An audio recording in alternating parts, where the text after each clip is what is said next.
Gracias. Pues gracias por permitirme el micrófono. Quiero empezar dando gracias a Dios y que el Espíritu Santo esté aquí ministrando y enseñando. Padre, hoy te doy gracias por todo lo que has hecho esta mañana, porque tú has traído a tus hijos, los has levantado y les has puesto en su corazón el querer como el hacer tu perfecta voluntad. Hoy, Padre, yo te pido que a través del Espíritu Santo tú entres a los corazones y los ministres, entres completamente a su mente y quebrantes todo argumento que está entre ti, tu palabra y lo que está viviendo en este mundo. Muéstrate, rompe argumentos, barreras mentales, Señor, y que puedan ver tu reino perfecto, celestial, tu dominio en sus vidas. Yo te lo pido en el nombre de tu Hijo amado. Amén. Pues sí, hemos hablado mucho acerca del reino de los cielos, el reino de Dios. La primera vez que el pastor me dio la oportunidad de predicar, en mi corazón el Señor me puso acerca de Juan el Bautista. Y precisamente de cómo él estaba en el desierto y él clamaba y anunciaba no al Mesías, sino al reino de los cielos. Y decía, arrepiéntanse porque el reino de los cielos se ha acercado. Y yo no entendía hace 7 años con claridad qué forma de anunciar el evangelio. No está hablando de Cristo, no está hablando del Mesías, está hablando del reino de los cielos y que se arrepientan porque el reino de los cielos se ha acercado. No entendía esta palabra. ¿Te arrepientes porque el reino de los cielos se ha acercado? Sí, es arrepentirte de tu forma y del sistema mundano en el que nos movemos, para que en ese arrepentimiento tú puedas tener oportunidad no de conocer al Mesías y la salvación nada más, sino de conocer el reino de los cielos. Y aún ahí, creo que hay una antes, no lograba entrar a profundidad. ¿Qué es lo que Dios estaba tratando de decirme? En el Antiguo Testamento, Dios hablaba a través de un ungido, de un sacerdote, de un profeta. Y yo amo leer a los profetas, me fascina. Jeremías, Isaías, todos ellos han traído muchísima claridad y revelación a mi vida. Pero cuando Jesús se acerca a Juan, él le dice que él no es digno ni desatar las agujetas de sus zapatos. ¿Y cómo es que él quiere venir y ser bautizado si él sabía que era el Mesías? ¿Cómo es que él, siendo un profeta solamente, se acercaba al Hijo de Dios que él conocía y del cual solamente se llevaban 6 meses de diferencia aproximadamente? Ana estaba embarazada y brincó cuando María llegó a saludarlo, y María llegó a anunciarle que ya estaba embarazada del Mesías. Se llevaban 6 meses. Sin embargo, Juan había nacido como un ungido, un profeta separado para anunciar y abrir camino al que iba a devenir, a Jesús. Pero Juan fue criado de una manera muy diferente a Jesús. Jesús fue un niño tal cual. Y vemos algunas hasta travesuras que hacía en esas ganas de empezar a servir al Señor. Mientras que Juan, él fue educado estrictamente en la palabra de Dios. No se le cortaba el pelo, no podía comer de todo, tenía que comer miel, langosta, tenía que estar separado del mundo. En realidad él fue educado en la doctrina y en la religiosidad de esa época. No es que fuera menos creyente o menos ungido, estaba metido en esa doctrina y así lo criaron sus padres.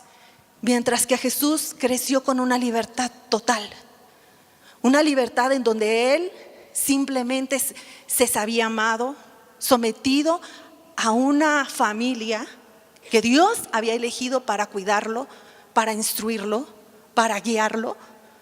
Y Él fue solamente un carpintero, aprendiendo del negocio de su padre terrenal y con la libertad, festejando todas las fiestas, comiendo de lo que a Él le gustaba.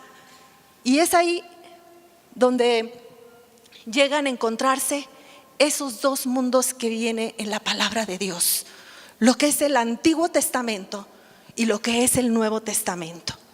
Jesús habla de Juan. ¿Se conocen? ¿Saben espiritualmente que están unidos? Jesús se somete al Antiguo Testamento bautizándose, no abrogando la ley, sino cumpliéndola. Y Él empieza su ministerio y el camino de Juan cambia. Y cuando Juan ya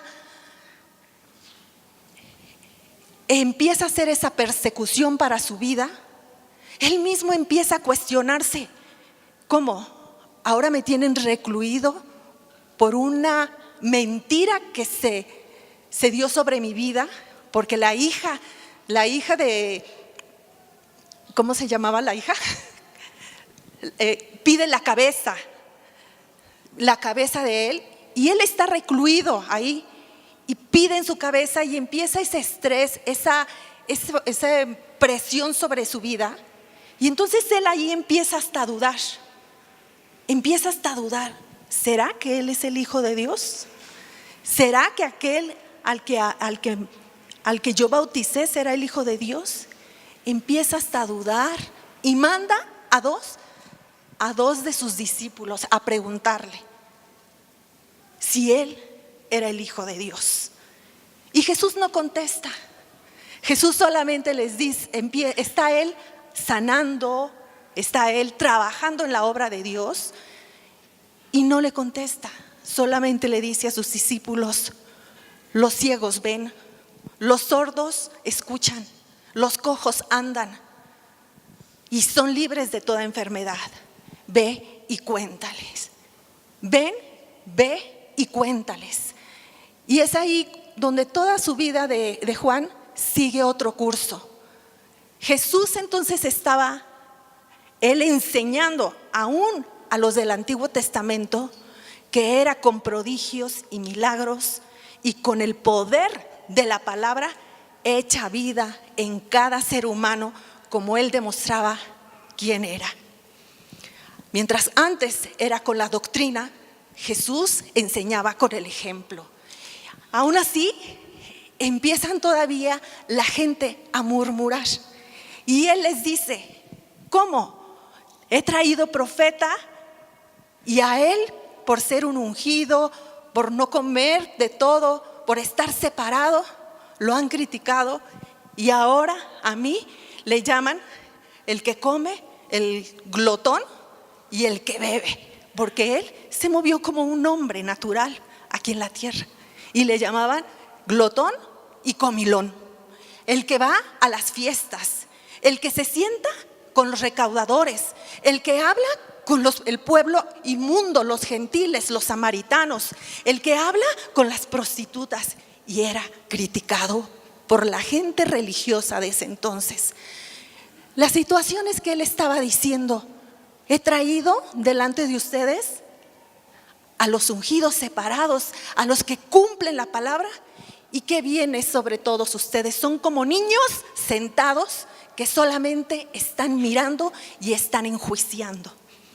Lo que él está haciendo ahí es una invitación a levántate y ponte enfrente, y no empieces a juzgar quién está enfrente, sino simplemente haz la voluntad del Señor. Él empieza a hablar entonces del reino de los cielos. Jesucristo, cuando empieza a hablar, no habla de él como el Hijo de Dios. Es casi al final de su ministerio cuando los discípulos le preguntan: ¿quién eres tú? Y él no responde. Él dice: ¿cuánto tiempo has andado conmigo y aún no me conoces? Porque él quería ser el ejemplo de un hombre natural perfecto y de que reconocieran quién habitaba en él por las cosas que él manifestaba. La que sigue, por favor. Entonces, llama la atención que él lo que busca es mostrar el poder de Dios. Él vino y así empieza también su ministerio, Jesús, hablando del reino de los cielos. Y al igual que Juan, toma esa palabra y dice: arrepiéntanse, porque el reino de los cielos está entre nosotros, está en ustedes y sobre ustedes. Lo que es necesario es ser entendido de los tiempos que Dios nos está permitiendo vivir a cada uno de nosotros. Él mismo dice: ¿cómo un granjero puede ver que en las nubes si va a venir lluvia?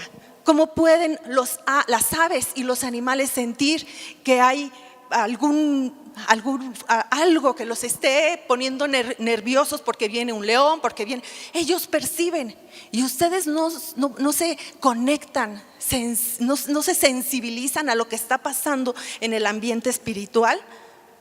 Hay que ser sensibles a lo que está pasando en este tiempo. Y para mí este es un tiempo glorioso, un tiempo que Dios nos está permitiendo realmente ver las maravillas, los prodigios, los milagros que Dios hace. La que sigue, por favor. No, ella más adelante. Ajá.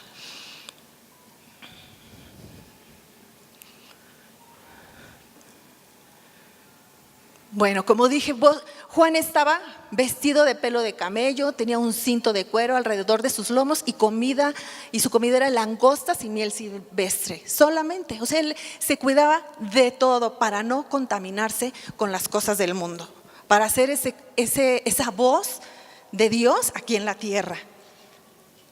Sí, la que sigue, gracias. Y entonces Juan dice, estaba viendo donde estábamos. Juan dice: yo a la verdad bautizo en agua para arrepentimiento, pero el que viene tras de mí, cuyo calzado yo no soy digno de llevar, es más poderoso que yo, y él los bautizará en el Espíritu Santo y fuego. Y ahí es donde hay un nuevo bautizo. Juan vino y bautizó en el agua para el arrepentimiento de los pecados.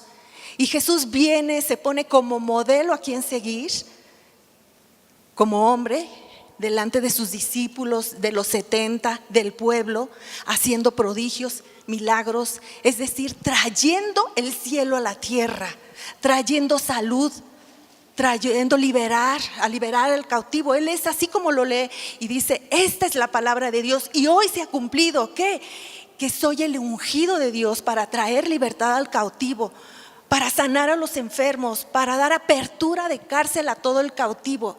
Y empieza ese ministerio, y es hasta los 3 años que cumple su ministerio. Una vez que él sabe que tiene que partir, que le dice a la gente, a sus discípulos: no estén tristes, porque mayores cosas harán en mi nombre, y viene a ustedes el Consolador. Y es cuando él dice: y les bautizará en el Espíritu Santo y fuego. Ese es el bautizo que hoy en día cada uno también tenemos. No basta con el arrepentimiento del pecado burdo de tener una vida como cualquier ser humano sin la guianza de Dios.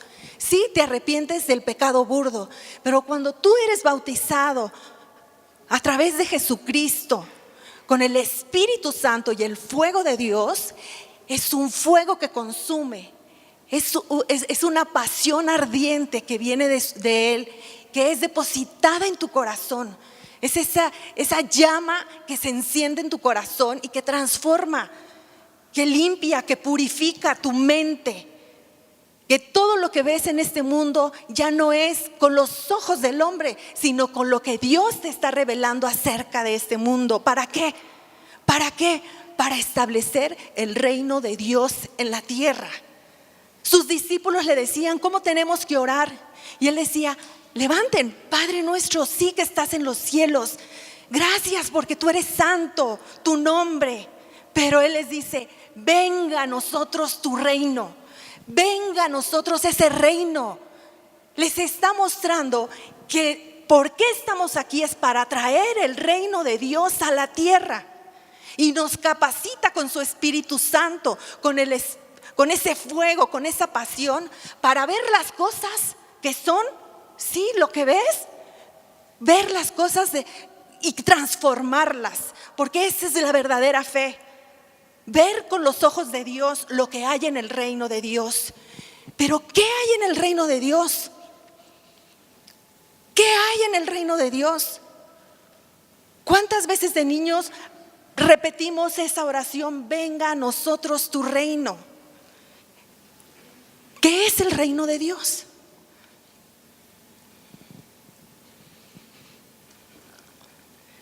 ¿Cuántas veces como cristianos nos preguntamos: hágase tu voluntad? ¿Y cuál es la voluntad? Y perdemos muchos años buscando cuál es la voluntad. Y buscamos en la Biblia y encontramos: sí, es buena, es agradable, es perfecta. Pero ¿cuál es esa voluntad agradable, buena y perfecta? Sí, el reino de Dios es paz, gozo, justicia. Pero ¿qué es la paz? ¿Qué es el gozo? ¿Y cómo es la justicia? Si nosotros no damos ese paso de estar viviendo en un mundo de tinieblas a meternos, conocer lo que es el reino de Dios, no vamos a poder declarar, decretar, ver lo que hay en el reino de Dios. ¿Me pasas la siguiente, la que sigue? Hay una guerra en este planeta entre la vida y la muerte. Y es así como se ve muchas veces en la tierra: esa aridez, esa sequedad, ese temor que ahorita hablaban las que salieron a evangelizar, que decían que la gente sentía, esos miedos, ese terror al secuestro, al robo, al despojo, a la enfermedad. Ese es el mundo en el que vivimos. Y es por eso que Jesús decía: arrepiéntanse para que puedan ver el reino de Dios, el reino de los cielos aquí en la tierra. Para que ustedes sean esos agentes, esos embajadores, transformadores en esta ciudad en donde a ti te han colocado, en ese lugar, en esa familia, en esa escuela, en esa iglesia, en ese centro comercial. Ustedes, los creyentes, los que caminamos conforme a Cristo, como el modelo, como el ejemplo que Él fue. Y eso es lo que nos está entregando, las riquezas del reino de Dios. ¿Qué hay en el reino de Dios? Sí, es ver, así tienes tú que aprender a ver la vida, en donde ves toda esa aridez. Así le decía Dios al profeta Jeremías: ¿qué es lo que ves? ¿Qué es lo que ves? Y estaba un mundo igualito al que tenemos ahorita, peleándose, contiendas, buscando conquistar los reinos de este mundo, el poder, la gloria, la fama, la vanidad. ¿Y qué es lo que ves? Veo una vara de almendro, una vara seca en medio del desierto, en donde no había ni qué comer, en donde se peleaban por la comida, en donde eran salvajes, en donde se estaban cuidando unos a otros de no ser despojados. Sí, así está el mundo muchas veces. Así lo vemos. Pero Dios dice: pero yo pongo mi palabra. Yo pongo mi palabra para que se haga obra, para transformar este mundo de sequedad y establecer el reino de Dios.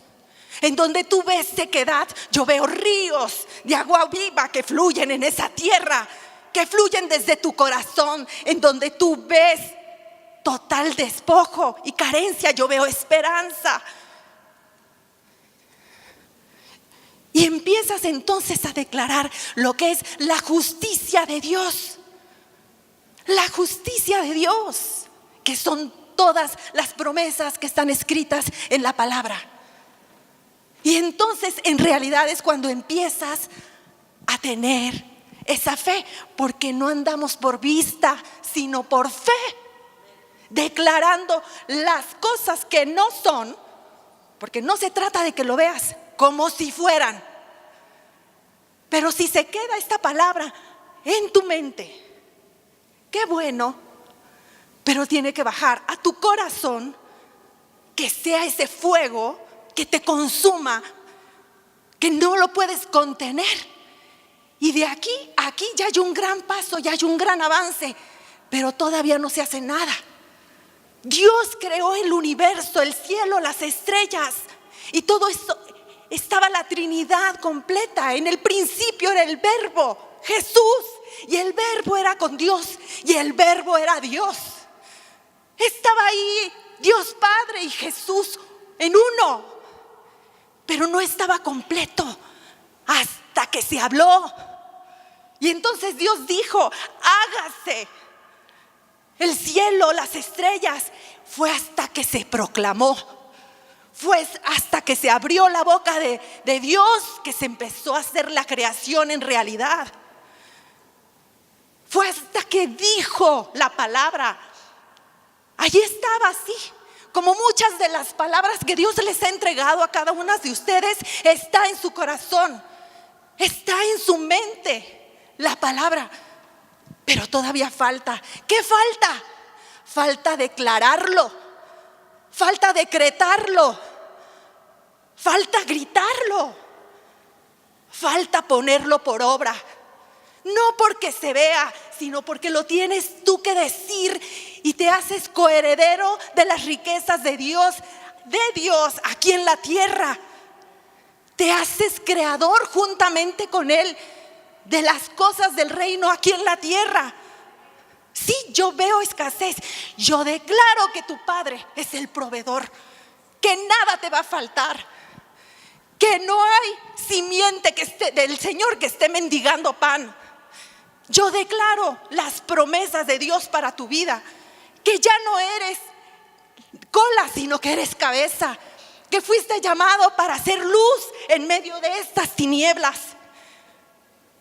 Hay que abrir la boca, hay que abrir la boca. Lo que pasó ayer con las evangelistas fue abrir la boca. Todo está ya contenido en cada uno de ustedes. Dios ha trabajado y les ha permitido vivir una serie de experiencias, no todas gratas, porque Él quiere y quiso formar un carácter para realmente plantarse y declarar en fe lo que Él tiene en su corazón. Dios los diseñó a cada uno de ustedes de una manera perfecta, individual. No son copias de nadie más, no hay competencia con alguien más. Dios ya hizo obras para ustedes previamente predestinadas para cada uno de ustedes. ¿Para qué? Para que ustedes las ejerzan, para que ustedes las hagan y empiecen a declarar vida en vez de muerte, salud en vez de enfermedad, riqueza en vez de escasez y pobreza, bendición. Y lo tienes que hablar, porque es ahí donde se consuma realmente ese acto. Y no una vez, declararlo varias veces, muchas veces. Mírate en el espejo y declárate tú mismo quién eres en Cristo. Háblate a ti mismo, háblale a tu espíritu, y que tu espíritu se alinea como Dios te está viendo desde los cielos. El mismo David llegaba momentos en donde perdía el ánimo, y él mismo se hablaba: ¿por qué te afliges, alma mía? Recuerda de dónde te ha sacado tu Señor. Recuerda todo lo que ha hecho contigo, todo todos los milagros, porque ustedes ya tienen experiencias de éxito, que Dios los ha libertado. Recuerda cuando te saqué. Recuerden, el Señor les dice a su pueblo también cuando los liberó de Egipto: sí, vean de dónde los saqué, de la esclavitud, para traerlos a esta tierra. Y ahora tienen temor a esos gigantes. Recuerden de dónde vienen, recuerden sus grandezas y empiecen a proclamar la palabra de Dios, a proclamarla. No se queda en un verbo, se queda en una conjugación, y es hoy, en una conjugación de hacerlos a través de ti. El verbo se hizo carne y el verbo habita en ti. Tú tienes las grandezas de Cristo dentro de ti. Conjuga la palabra de Dios. Es hoy, porque ya no vivo yo, sino Cristo vive en mí. Y lo que ahora lo vivo en la carne, lo vivo en la cruz con el Señor. Él es mi hacedor, Él es mi proveedor, Él es el estandarte de justicia, Él es el que abre caminos donde no los hay. Él es la torre fuerte, Él es mi escudo en medio de las batallas, Él es mi escondedero. ¿De qué temeré? ¿De qué temeré? Si Dios está conmigo, ¿quién está contra mí? No hay nada imposible para Dios.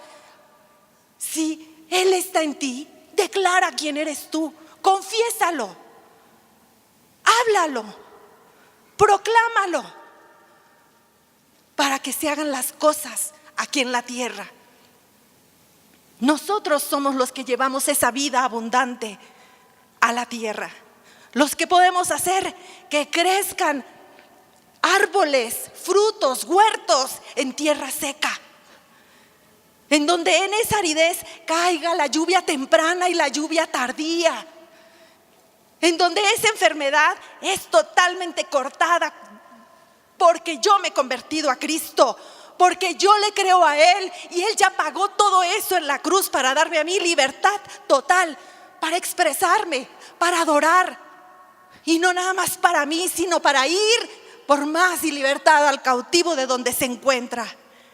Ese es tu llamado, que el reino de Dios se establezca en tu vida, que tú lo creas y que tú le llames a esa montaña y le digas: fuera, fuera, porque si tú no lo haces, esa montaña te va a seguir hablando, esa enfermedad te va a seguir hablando, esa escasez te va a seguir hablando.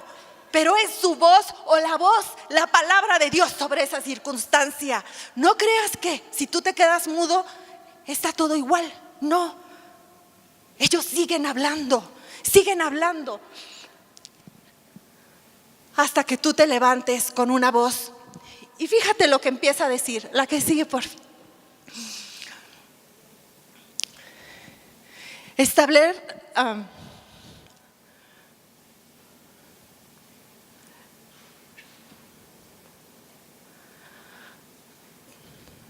ya me confundí. Bueno, entonces, ¿dónde está el bien y el mal? Normalmente pensamos en la guerra, pensamos que están en bombas, trompas, muertes, pero la guerra no es una confrontación de ejércitos. La guerra que nosotros estamos peleando es una confrontación de ideas, de lo que piensas. Y si todo lo que piensas no se alinea con la palabra de Dios, estás peleando una batalla en desorden.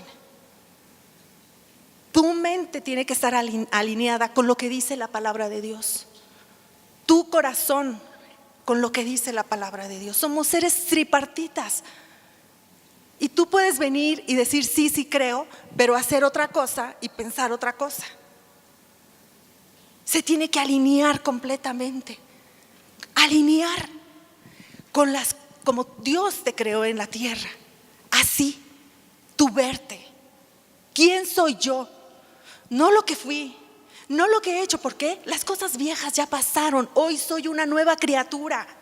Soy una hija de Dios. Soy hijo escogido y en mí el Señor encuentra contentamiento. Esos son los pensamientos. Tienes que tener cuidado de lo que está en tu mente, del argumento que te han enseñado que está en contra de la palabra de Dios. No, es que yo siempre he hecho un negocio y me pasa una y otra vez. Sí, pues hoy el negocio es del Señor. Señor, tú eres el proveedor, tú eres el socio. Me alineo con lo que tú dices, que yo soy cabeza, que yo tengo ese poder creativo, y empiezo a trabajar con los pensamientos de Dios. Y lo empiezas a bajar a tu corazón y lo empiezas a repetir y a decírtelo cuando estás bañándote, cuando estás cantando en la regadera, cuando te estás maquillando, cuando te estás rasurando. ¿Quién soy yo para ti, Señor? ¿Quién soy yo para ti?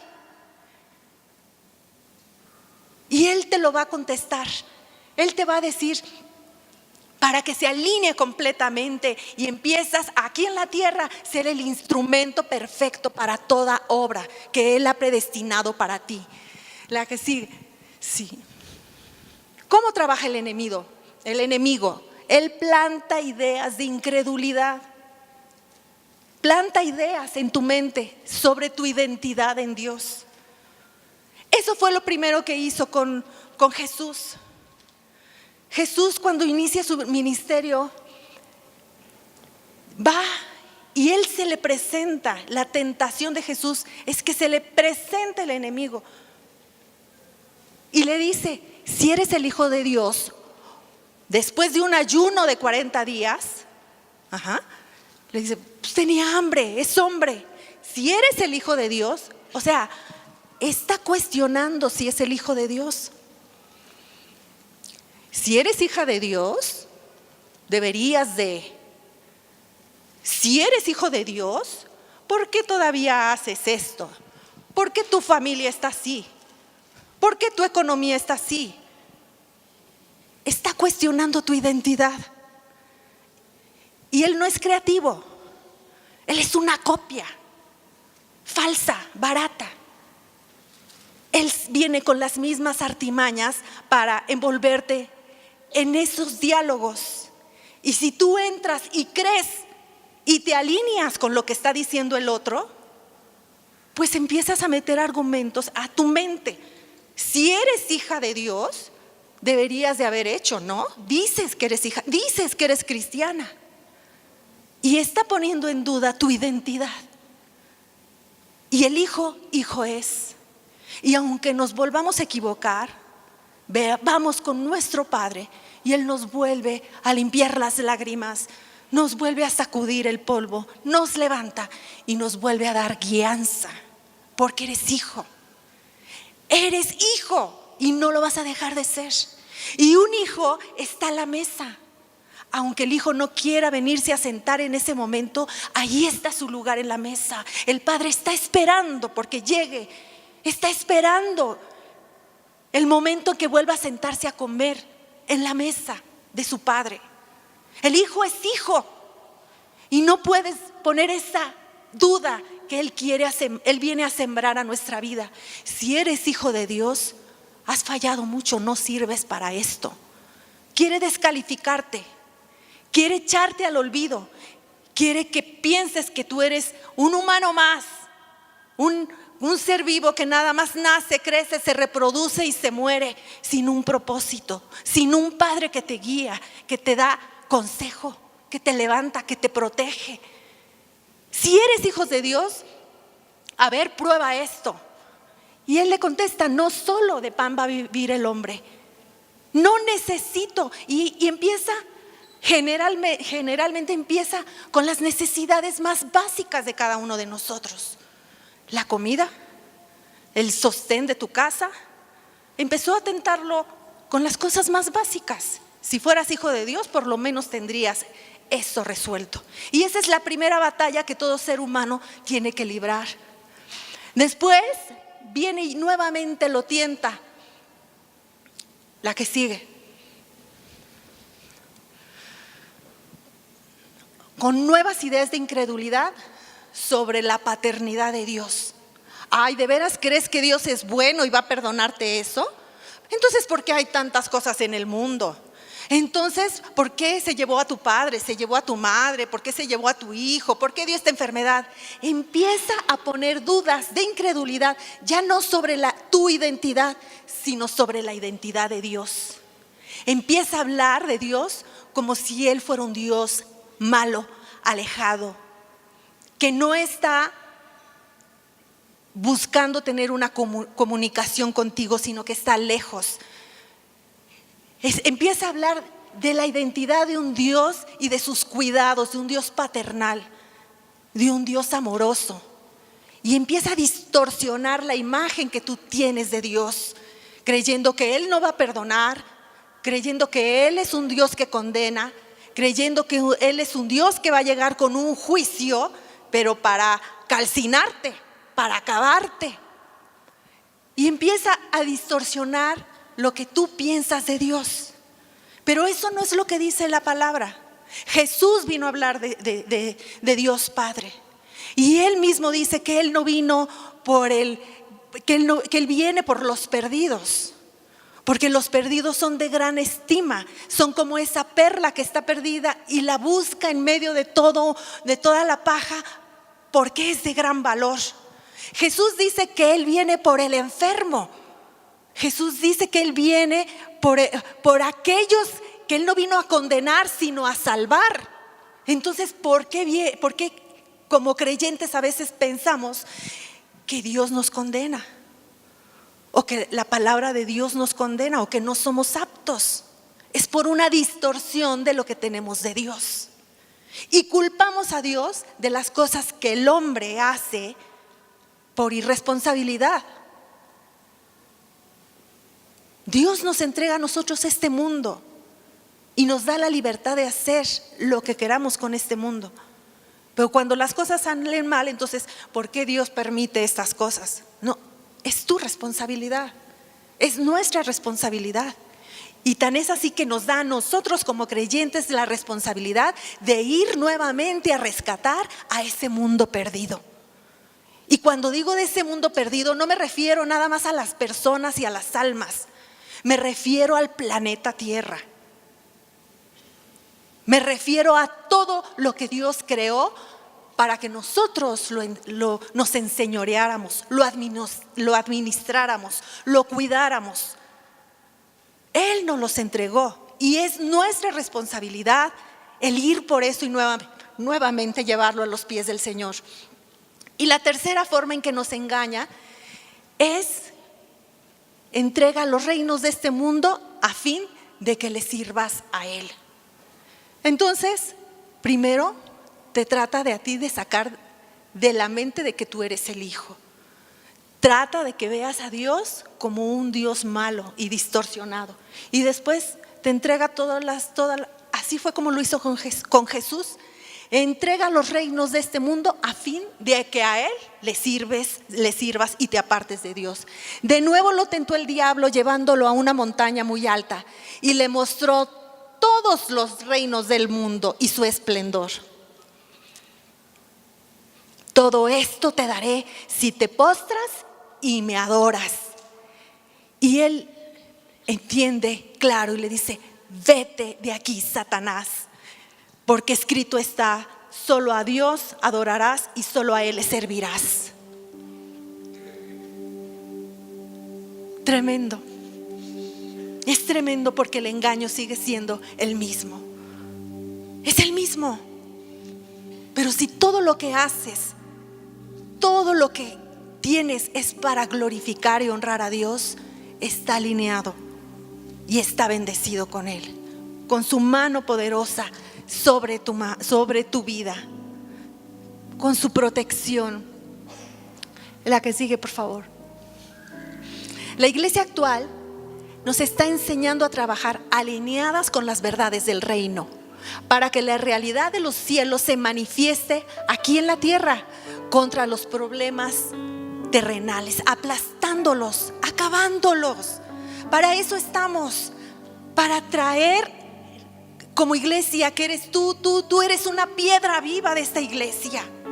Y es para que tú proclames las verdades de el reino de Dios, para establecer aquí en la tierra su justicia. ¿Y qué es su justicia? Es su palabra. Su justicia es su palabra, hecha por obra a través de ti. Establecer la palabra viva en cada situación que estés viviendo, en cada dolencia, en cada carencia. Sí, ahí está la respuesta. Cristo es la respuesta a todo. Cristo es la respuesta. Él es el sanador, Él es el salvador, Él es el médico de médicos, Él es tu justicia divina aún aquí en la tierra. Él es tu abogado perfecto, Él es tu consejero, Él es el que te hace justo. Confesar quiénes somos y a quién servimos. A eso es lo que hemos sido llamados. Eso es establecer el reino de Dios aquí en la tierra. La que sigue, por favor. ¿Qué es? Es establecer ese gozo, esa paz, esa esperanza. Es que Dios te da el consejo perfecto para cada situación y dar esa sabiduría. Es liberar sus promesas. Es poner la Biblia hecha obra. Liberarse en todas las áreas de tu vida y en este planeta. Para eso somos llamados. Eso es: venga a nosotros tu reino y hágase tu voluntad. Porque tu voluntad es buena. La voluntad de Dios. ¿Cuál es su voluntad? Muchos están hasta allí confundidos. ¿Qué es lo que Dios quiere que haga? La voluntad de Dios es que proclames el reino de Dios aquí en la tierra. De la manera que tú lo puedes hacer de manera especial. Pero proclámalo. Haz la voluntad de Dios en la tierra. La que sigue, por favor. Dios nos dio la misión de establecer su reino en la tierra. No se trata de compartir más doctrina solamente, sino de demostrar aquí y ahora los testimonios de quién es Dios. Y así lo hizo Jesús. Así lo hizo Jesús. Él le dijo a Juan: ve y cuéntale lo que está pasando. Ve y cuéntale que los ciegos ven, que los sordos oyen, que los mudos hablan, que los enfermos son sanados, que los endemoniados son libertados. Ve y cuenta las maravillas y los prodigios. Y Dios te ha entregado a ti esa bendición de hacerlo, no con el que te cae bien, sino con todo el que esté cerca de ti. Usa las herramientas, usa el equipo que Dios te ha dado, úsalo en todo momento. No es para la iglesia dentro de 4 paredes, es para el planeta, es para la comunidad. Es para que lleves esperanza, gozo, alegría a todos. Es para que lleves fe al que no tiene fe. Hágase tu voluntad en la tierra como en el cielo. La voluntad. ¿Qué está en el cielo? Ahí no hay enfermedad, ahí no hay tristeza, ahí ni siquiera vas a necesitar las herramientas que te dio la profecía, el don de maestro. No lo vas a necesitar. Es aquí, hoy, ahora que lo vas a usar. Úsalo. Son los talentos que Dios te dio. Ponlos a trabajar. Lo poquito o mucho que te haya tocado, úsalo. Proclámalo. No te compares con nadie más. Porque lo que a ti te dio es tuyo y nadie te lo puede arrebatar. Fuimos colocados aquí en la tierra para hacer la voluntad de Dios y destruir las obras del enemigo. Destruir.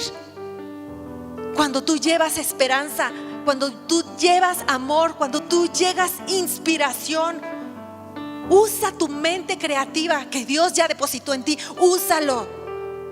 Úsalo. Usa tu don profético o los talentos. O si eres buena en la cocina, haz un pastel y llévalo al enfermo.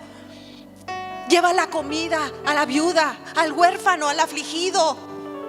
No son cosas grandes, dice el Señor, que el que es fiel en lo poco, en lo mucho lo va a poner. Son cosas sencillas, pero son guiadas por Dios. Porque ese es establecer el reino de Dios en la tierra. Y Él te va a llevar de gloria en gloria a cosas mayores. Nunca te descalifiques. Nunca pienses que no eres suficiente o te compares con alguien más que lo hace de una manera estrepitosa. Qué bueno por ella. Nos bendecimos a todas esas personas, las bendecimos, pero tú tienes un llamado y has sido llamada a la mesa del Padre para comer con Él y para que tú cumplas lo que a ti te ha dado. Para eso te ha capacitado, para ese momento. Eres altamente capacitado para toda buena obra que Él te ha llamado. Eres único, eres irrepetible. Él no hace copias. Él te ha escogido, te ha sentado a la mesa, te ha llamado. No te desvíes, no te desenfoques. Todo lo que está en este mundo es para alabarle a Él, para darle gloria a Él, para tener una oportunidad de glorificarlo, de hablar de sus grandezas, de hablar de sus cuidados. Detrás del redil te ha sacado y te ha llevado para que seas luz en ese mundo, para que seas sal, para que le pongas ese gozo, esa chispa a la vida. Porque el gozo del Señor es tu fortaleza. Así dice la palabra, que el reino de Dios es paz.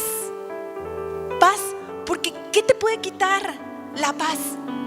Si dice el apóstol Juan, el apóstol Pablo dice que de qué voy a temer si aún el morir es ganancia.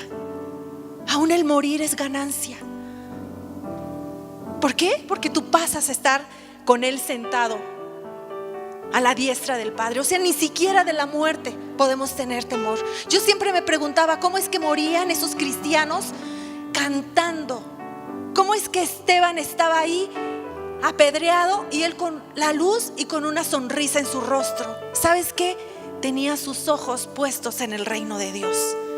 Y lo que vivía en la carne no lo sentía, porque sabía que mayor era la gloria venidera en donde Él iba a estar. ¿Cómo es que los cristianos podían morir sacrificados? Porque ellos vivían el reino de Dios en sus vidas. Y yo muchas veces le he dicho: Señor, dame esa fe, dame esa visión de yo no tener ningún temor, de entregarme completamente. Ahorita decía Ario algo que explicó que me encantó, porque yo lo viví en la alabanza hoy. Yo decía: Señor, ¿será tan grande lo que tú puedas depositar en mí que pueda yo realmente morir en esa cruz como tú moriste, con una explosión de tu corazón por amor al mundo? Y ahí en la alabanza el Señor mostraba que sí es posible.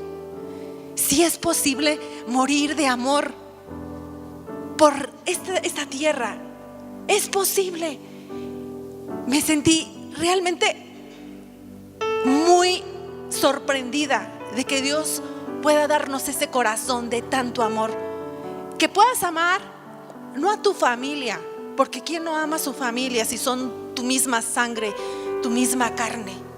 Que puedas amar a tus enemigos, a los que te vituperaron, a los que levantaron un falso testimonio en contra de ti, a los que han hablado mal de ti, a los que te han traicionado, que tú los puedas amar.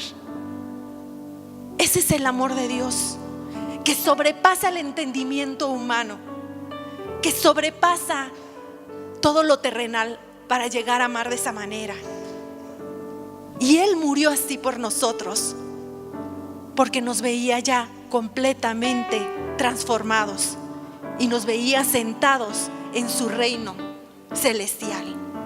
A eso somos llamados, a tener esa capacidad de amar, de perdonar, a tener esa capacidad de darnos, de entregarnos una y otra vez. Una y otra vez. No importa lo que haya pasado. Una y otra vez poner, como dice, la otra mejilla. Pero ¿sabes qué? Porque no te duele. Porque no te duele. ¿Cómo te va a doler si a lo mejor poner nuevamente el rostro es para que esa persona se convierta, para que esa persona crea que hay un Dios que habita en esta tierra y que está fluyendo a través de ti? No te quedes con el dolor, con tu ego ahí enojado. No, renuncia a tu yo y ve más alcanzar de ese Dios que todo lo da, que todo lo puede, que todo lo soporta, porque ese es el verdadero amor. Ese es el verdadero amor, que es sufrido, que es benigno, que no busca lo suyo, que todo lo cree, que todo lo soporta. Ese es el verdadero amor. No te limites, vive las aventuras y las grandezas de Dios en tu vida. Hay más por andar, hay más por dar. ¿Lo creen? ¿Lo creen? ¿Y se sienten muy amados? ¿Muy consentidos? Todo lo que ha pasado es nada más porque nos está capacitando. Es un entrenamiento. Es un entrenamiento. Pero que ve a las montañas, sube a la montaña que es más alta que yo, es más alta que tú. Sube, camina. Decía la Madre Teresa de Calcuta: si no puedes correr, camina. Si no puedes caminar, avanza. ¿O cómo es? Y si no, gatea, pero nunca te detengas. Nunca te detengas. Sigue adelante. Sigue adelante, porque esa es la carrera de la fe. La carrera no es contra el otro. La carrera es llegar a la meta. La carrera es estar con Él, delante de Él, ver su luz, ver su rostro. La carrera es estar con Él todo el tiempo aquí y en la eternidad, juntamente con Él desde los lugares celestiales. Vamos a darle un aplauso al Señor.